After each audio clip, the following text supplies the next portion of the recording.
Hi guys, it's Fallon, your friendly neighborhood librarian.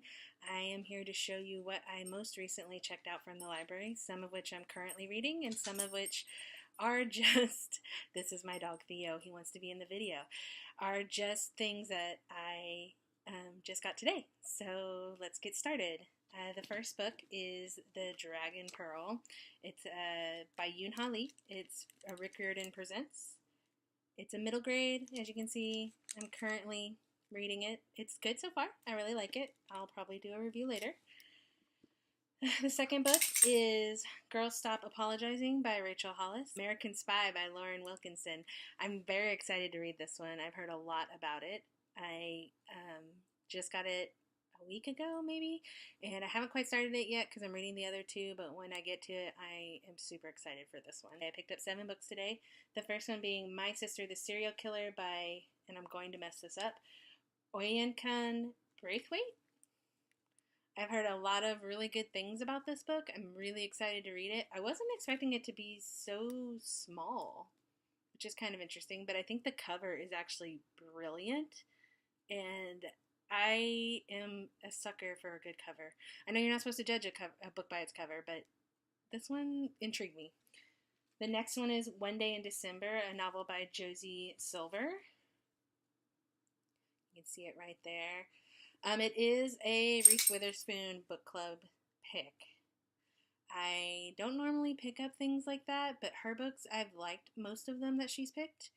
This one looks really good. I'm a sucker for a cute contemporary, and I'm in the mood for something British. I like a good British chick lit. This book I picked up, actually the next few books I picked up because of Lala's books. This one I picked up because she went through her bookshelves, and there were a lot of authors, and I've loved a lot of books that she's read, so I decided to try some out. So this one is by Tanaz Bathina, and it's A Girl Like That. And she has a new one coming out, and I cannot for the life of me remember what it's called, but it looked good, so I wanted to try her writing, give it a shot before I got that book.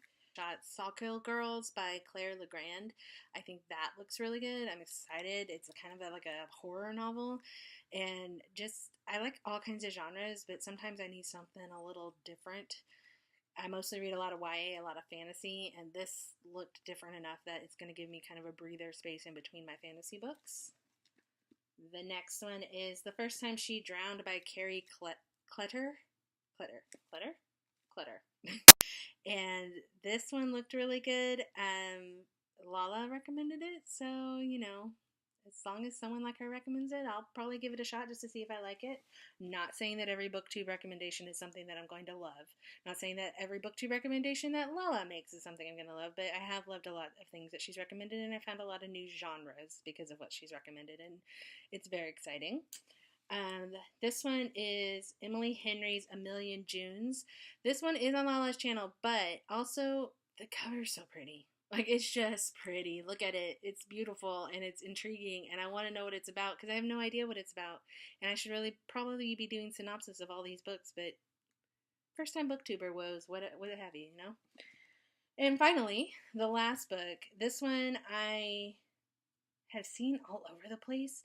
I have no idea what it's about. The cover's pretty. Again, you know, you're going to get to know that I'm a sucker for a good cover. But this one just looked really awesome. And this is Girls Burn Brighter by Siobhan Rao. I really hope that that's Shobha Rao by Shobha Rao. I think that I've seen so many good things about it that I kind of had to pick it up. And I like a good feminist novel, so this is exciting. So there's that.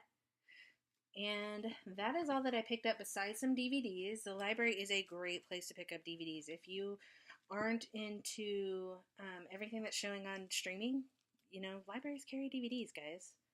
If you have a DVD player. I know a lot of people don't have DVD players anymore, but I'm an old millennial. I'm going to have them. I'm always going to have one. I have a Blu-ray player. You know, my boyfriend has a PS4. I'm always going to have the ability to play DVDs. And there's just sometimes you want to watch a stupid movie that's not on streaming, and you don't want to necessarily buy because you know you're not going to go and keep it, and that's kind of a waste of money. Library is the best place to go. Library is the best place to go for books that you want to read, like this one, My Sister's Serial Killer. I don't know that I ever would have bought this book, especially in hardcover, but I can get it at the library for free. Like in my library, or my city, libraries don't cost anything to join, so it's great. Um, that's really all I have to show you as to what I picked up. I do have 2 books I want to share with you guys that I'm super excited to read that I picked up at the store. So I do buy some books, obviously, just because I know that if I love them, I'm probably going to keep them, so it's better to just buy them now. But I do recommend, while shopping at Amazon and Barnes & Noble and Books A Million and all the name brand bookstores is great, I do highly recommend places like Book Outlet or your local Goodwill, or we have a thrift store in town that's great. Not every place has that. Obviously, so Book Outlet's great. It's online. I've gotten so many books there. I live in a town where there's a lot of book vendors, so I get access to a lot of book vendor sales. I get my books there.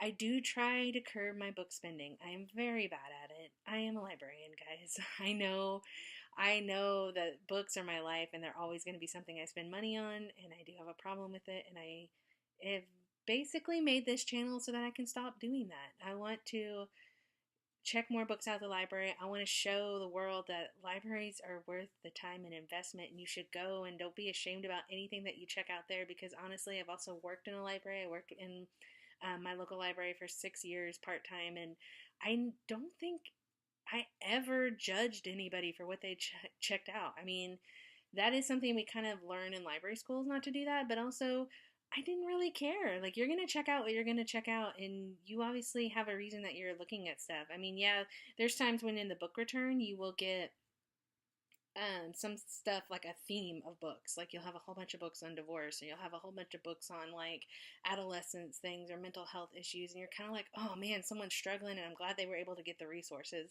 You're never going to judge somebody for that. So this is just kind of a PSA for everybody out there.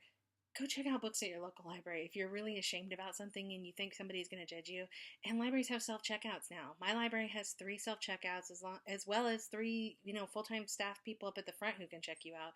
So learn to use the self-checkouts. Learn to use the checkout staff. They're not going to judge you on what you guys get. In fact, somebody at the staff table might have read it, and if you broach the conversation with them, if you ask them, is this a good book for this subject, they will probably be able to tell you, or they'll at least be able to refer you someplace where they will. Now, that's not to say that there aren't libraries where there's just horrible staff, because I do have one of those near me, and I won't mention it by name, but I was offered a job there and I didn't take it because if the staff was rude to me as a patron, I can't imagine what they would be like to work with as a librarian, and I would never want to do that. Like, that's ridiculous. I would never want to do that. So that was kind of a tangent there, kind of a PSA. My light is fading fast because we have a storm coming through. So I'm going to finish this up real quick with 2 books that I bought, and then that will be it for today. This one I'm so excited to read because it's almost summertime, and I love a good rom-com summer thing, and it's Red, White, and Royal Blue by Casey McQuiston. I'm in a book Discord, and they're currently reading this for the book club pick of the month. It was so hard to find in Barnes & Noble. I don't understand why and how they've shelved this. This doesn't make sense. I don't like my Barnes & Noble locally because it shelves so weirdly, but that's a whole other video topic. But this one, I'm so excited to read. It looks so cute. Yes, I'm using a magazine insert as a bookmark because if I could show, one day I will show you guys my TBR and you'll see the bookmark craziness that I have going on. And the other one, and this is because the universe, honest to God, has told me that I need to read this book because I've seen interviews with Melinda Gates everywhere. And my friend and I have talked about her, and we've talked about this book. And so finally, Barnes & Noble, it just spoke to me. I had to buy it. I had an extra 20% off that day, so it was 40% off, so it was kind of worth it. But it is The Moment of Lift by Melinda Gates, and I'm so excited. Our political climate right now is just disheartening. Not to basically tell you which side of the political fence I'm on, but just we're not able to talk to each other. Women are losing rights left and right, and you know what? Sometimes you need something that's going to empower you, and I feel like the Gates, that the couple, are amazing for what they do in the world, what they do with their money, and every interview that I've seen with this woman has been amazing, and I'm super excited to read her book and do a review of it later. But that is it. Those are the books that I have right now. I'm not obviously currently reading all of them. I am reading about 4 or 5 of them. I mentioned which ones I'm reading. I've got the rest on my TBR, my library TBR, along with the rest of my TBR, which one day I will show you guys. It's crazy. It's ridiculous. I get made fun of it for by a lot of people. So that's all for this first video. I'm so glad that if you guys watch this, if you could please subscribe. I promise that I'm going to try to at least do weekly videos where I either talk about things I've picked up at the library or review a book. I want to try and incorporate graphic novels. I love graphic novels. I don't see them getting a lot of love out there. I'm going to incorporate as many different types, different genres. I don't have a niche thing. There's very few things I don't read. There's very few authors that I dislike just crazily that I won't give something a shot. So if you have any recommendations, please leave down below. If you see any books here that you're like, oh, if she likes that book, then she should totally read this, please leave it down below. Please subscribe. I promise I'm going to try and make this a thing. I want this to take off. I want libraries to see love, and I think that more people in the world, in the booktube world especially, need to show libraries love, because getting free books is great, and I've been there, and I will go back into it if you guys want to see that as a video. I'll talk about my life as a librarian in training and some of the committees I've been on, and the year that I got over 2,000 books in the mail from publishers for being on selection committee. I will do a video on that if you want to see that. I think it would be actually an interesting video topic. I may want to do it even if you guys don't want to see that. But I'm super excited to start this project. I've been wanting to do this for a long time. This is me taking a plunge. It's scary. I hope people watch. Even if you never watch, I think I'm still going to keep doing it because it's a good hobby and it's fun to talk to a camera when nobody's actually watching me. So thank you for watching my first video. I'm very happy and excited to be doing this, and I hope you come along for the ride. Subscribe below. Thank you.